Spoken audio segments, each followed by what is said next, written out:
ये बहुत बढ़िया बात इन्होंने कही मेरे बारे में, मेरे सम्मान में, कि मैं शब्द से अर्थ निकालता हूँ, शब्दों से अर्थ निकाल लेता हूँ, अलग अलग अर्थ निकाल लेता हूँ। ऐसा करने की ज़रूरत पड़ती नहीं है। जब माइक पे खड़े होते हैं तो फिर हम ही सबसे बड़े होते हैं।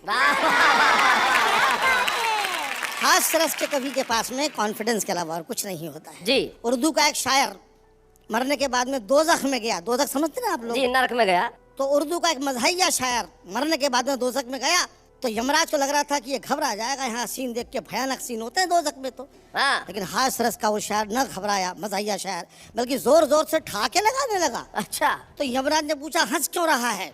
तो उसने कॉन्फिडेंस से कहा कि हमने किया गुनाह तो दोज़ख हमें मिली। हाँ। हमने किया गुनाह तो दोज़ख हमें मिली। दोज़ख का क्या गुनाह था, दोज़ख को हम मिले। मैं बताता हूँ आपको, आज क्या ज़माना बदल गया। आज की एजुकेशन, आज के बच्चे कितने शार्प हैं। किसी ज़माने में बच्चे भोले भाले होते थे, आजकल केवल भाले होते हैं। क्योंकि टेक्नोलॉजी आ गई है, कंप्यूटर आ गया है, बच्चे कंप्यूटराइज पैदा हो रहे हैं। एक मास्टर ने बड़ा भोंडा सवाल बच्चे से पूछा कि 100 चूहे खा के बिल्ली हज को चली। ये तो कहावत है, लेकिन उसने हज को गायब कर दिया। अच्छा। और कहा कि खाली स्थान भरो। 100 चूहे खा के बिल्ली चली, बोलो। तो बच्चे ने जवाब दिया कि 100 चूहे खा के बिल्ली टेढ़ी मेढ़ी चली। तो मास्टर ने चांटा दिया, अबे हज को चलिए बोलना था। बोले साहब रहने दो, 100 चूहे खा के बिल्ली अपनी जगह से हिल नहीं सकती, हज को तो क्या जाएगी। और वो तो मास्टर साहब आपका सम्मान रखने के लिए मैंने थोड़ा बहुत चलवा भी दिया। बहुत अच्छे। एक और मास्टर ने बच्चे से पूछा कि बेटा बड़े होके क्या करोगे? बच्चा बोला शादी करूंगा। मास्टर बोला वो तो मैं समझ गया, मैं तो ये पूछ रहा हूँ कि क्या बनोगे? बोले दूल्हा बनूंगा। अरे बोले यार क्या हासिल करोगे वो बता। बोले दुल्हन हासिल करूंगा। एक और मास्टर ने बच्चे से पूछा, बता बेटा माँ और बाप में क्या फर्क होता है? बच्चा बोला सर माँ कहने से मुंह खुल जाता है, बाप कहने से बंद हो जाता है। वाह वाह वाह वाह वाह। बच्चा कहना चाहता है कि माँ के सामने हिम्मत लौट आती है, बाप के सामने हवा बंद हो जाती है। क्या बात, वाह वाह वाह। हम लोग तो कविताओं में एक्सपेरिमेंट करते हैं। जी। जिंदगी एक्सपेरिमेंट का ही दूसरा नाम है। मुझे याद है कि एक जेल के अंदर रामलीला मनाई गई, तो एक्सपेरिमेंट में जेलर को लक्ष्मण बना दिया। अच्छा। दूसरे दिन जेलर जो लक्ष्मण बना था सस्पेंड होकर रो रहा था। किसी ने पूछा क्या हुआ? बोले जिस कैदी को हनुमान बनाया था वो बूटी लेके लौटा ही नहीं। आपको जो श्राद्ध पे खाने के लिए बुलाया था ठाकुर साहब ने, वो क्या हुआ था? अब वो ठाकुर साहब ही नहीं रहे। इन्होंने याद दिलाया है साहब, मैं भी ब्राह्मण हूँ, ग्वालियर में मेरी भी अच्छी रेपुटेशन है। अच्छा। श्राद्ध पक्ष में मैं काफी ओवर बुक हो जाता हूँ। एक ठाकुर साहब मेरे पड़ोस में रहते हैं, श्राद्ध पक्ष में आए, बोले चौबे जी मेरे पिताजी का श्राद्ध है, आपको खाना खाने आना है। मैंने कहा ठाकुर साहब मैं श्राद्ध का नहीं श्रद्धा का खाता हूँ। क्या बात है, वाह वाह वाह वाह वाह, बहुत अच्छे। समझा नहीं? बोले क्या मतलब? मैं कहा जब तेरे पिताजी जिंदा थे तब कभी क्यों नहीं बुलाया? तब कभी नाश्ते पे भी नहीं बुलाया, मरने के बाद में डायरेक्ट लंच पे बुला रहा है। मैं तेरे पिताजी का एजेंट हूँ क्या? मैंने कहा मैं तो नहीं आ रहा। तो ठाकुर बुरा मान गया, बोले नहीं आओगे तो अगले साल तुम्हारा ही मनेगा। इस बात से मैं टेंशन में आ गया। मैं उसके पिता के साथ में खाना खाने गया, पालती मार के बैठा, 3 घंटे तक नॉन स्टॉप खाया। अच्छा। ठाकुर भी मेरी क्षमता देख करके ऊब गया, बोला बीच में पानी तो पी लो। मैंने भी कह दिया बीच आने तो दे। ठाकुर ऐसा भागा फिर नहीं दिखा। इस देश में पेट की अनंत संभावनाएं हैं, पेट में कुछ भी कितना भी जा सकता है। मुझे याद है एक हाथी का ऑपरेशन हुआ, ऑपरेशन के बाद में डॉक्टर ने नर्स से पूछा अपने औजार तो गिन लिए, पूरे तो हैं? नर्स बोली डॉक्टर साहब औजार तो पूरे हैं मगर छोटे वाले डॉक्टर साहब नहीं दिख रहे। तो ये जो मेरा फूला हुआ पेट आप देख रहे हैं, ये खाने के मारे नहीं मस्ती के मारे फूला हुआ है। लोग समझते हैं बहुत ज़्यादा खाता हूँ, यकीन कीजिए मैं बहुत कम खाता हूँ। लोगों के गम खाता हूँ, हिंदुस्तान की हालत पर रहम खाता हूँ। आप मेरा भरोसा करें तो मैं आपकी कसम खाता हूँ। क्या बात, वाह वाह वाह वाह वाह। आज का ये एपिसोड चूंकि यात्राओं को लेकर के है, जिंदगी में तमाम यात्राएं अलग अलग प्रकार की होती हैं।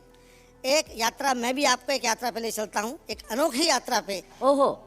साइंस कहता है कि मरने के बाद में 2 घंटे बाद दिमाग कोलैप्स होता है, दिल तुरंत कोलैप्स होता है, इसलिए आदमी मर जाता है। जी। मेरे मरने के बाद में क्या हुआ जो कुछ मैंने देखा वो फैंटेसी आप मेरी आंखों से मेरी जबान से सुनिए। जी सुनाइए। हम अपनी शव यात्रा का आनंद ले रहे थे, लोग हमें ऊपर से कंधा और अंदर से गालियां दे रहे थे। एक धीरे से बोला, साला क्या भारी है। दूसरा बोला, भाई साहब ट्रक की सवारी है। अच्छा। और ट्रक ने भी मना कर दिया तो हमारे कंधों पे जा रही है। एक हमारे ऑफिस का मित्र बोला कि इसे मरना ही था तो संडे को मरता, कहाँ मंडे को मर गया बेदर्दी, कमबख्त एक ही तो छुट्टी बची थी, कमबख्त ने उसकी भी हत्या कर दी। क्या बात है, वाह वाह वाह वाह। एक और बोला कि हाँ यार काम तो हमारा भी लटक गया, आज बिजली का बिल जमा करने की लास्ट डेट थी तो यहाँ पर अटक गया, अब कल जो पेनल्टी भरना पड़ेगा उसका पैसा क्या इसका बाप देगा। एक नवविवाहित मित्र बोला कि तुम्हारा काम भी कोई काम था, हमारी तो सोचो, हमारा तो बीवी के साथ हनीमून का प्रोग्राम था। अब पहाड़ों और घाटियों का सुख छोड़ के धूप में खड़े हैं, जेब में एयर कंडीशन के 2 टिकट बेकार पड़े। क्या बात है, वाह वाह वाह वाह। एक मित्र जो वाकई दुखी हो रहा था, बेचारा फूट फूट के रो रहा था, उससे किसी ने पूछा, क्या तेरा मरने वाले से इतना प्रेम था जो उसके लिए थोक में आंसू बहा रहा है। वो बोला, मरने वाले को मारो गोली भाई साहब, हमको तो अपना 100 रुपए का नोट याद आ रहा है। अच्छा। हमने अपने बाप से लेके दिया था और अभी तो उसका ब्याज भी नहीं लिया था कि ये इंटरवल भी मर गया। अच्छा। साला हमारे लिए कितना टेंशन कर गया। अब तुम हमारे बाप को नहीं जानते, इतना कंजूस है कि लोग हमको उसका बेटा ही नहीं मानते। अब बताओ, ऐसी लड़की में ये मर लिया, अब हम अपने बाप को क्या मुंह दिखाएंगे, उनको पता चलेगा तो 100 रुपए के लिए हमको बेच आएंगे। क्या बात है, वाह वाह वाह। तभी हमारे मोहल्ले का कुल्फी वाला आगे आया और उसने अपना कंधा जैसे ही हमारी अर्थी को लगाया, कमबख्त के मुंह से आवाज आई, ठंडी मीठी बर्फ मलाई। कोई पीछे से बोला, कमाल है भाई, यहाँ पर भी धंधा, दुकान लगा रहे हो कि कंधा। वो बोला, क्षमा करें, मुंह से निकल गया तो क्या करें, ऐसा नहीं कि मैं शव यात्रा के कायदे कानून नहीं जानता, मगर कमबख्त इस मुंह को क्या करूं जो नहीं मानता। जैसे ही कोई वजनदार सामान कंधे पर आता है, मुंह से बर्फ मलाई पहले निकल जाती है। क्या बात है, वाह वाह। दोस्तों, जून का महीना था, हर आदमी पसीना पसीना था। एक अर्थी ढोऊ बोला, ढोऊ? यार क्या भयंकर धूप है। अच्छा। दूसरा बोला, मरने वाला भी बड़ा बेवकूफ है, मरा भी तो जून में, अरे इस समय तो आदमी को होना चाहिए देहरादून में। ये थोड़े दिन और इंतजार करता तो जनवरी में आराम से नहीं मरता। क्या बात है, वाह वाह वाह वाह। अपन भी जल्दी से घर भाग लेते, जितनी देर बैठते सर्दी में आग तो ताप लेते। हाय हाय हाय हाय, भाई क्या बात, वाह वाह वाह वाह। बस भला मरने के लिए जून का महीना कितना बोर है। कोई बोला कि हाँ यार, सर्दियों में मरने का मजा ही कुछ और है। तभी पीछे से आवाज आई, अच्छा बड़े भाई, आप तो जनवरी में ही मरेंगे। वे बोले, नहीं, हम फरवरी में प्रस्थान करेंगे। अच्छा। जनवरी में हमारा इंक्रीमेंट आता है।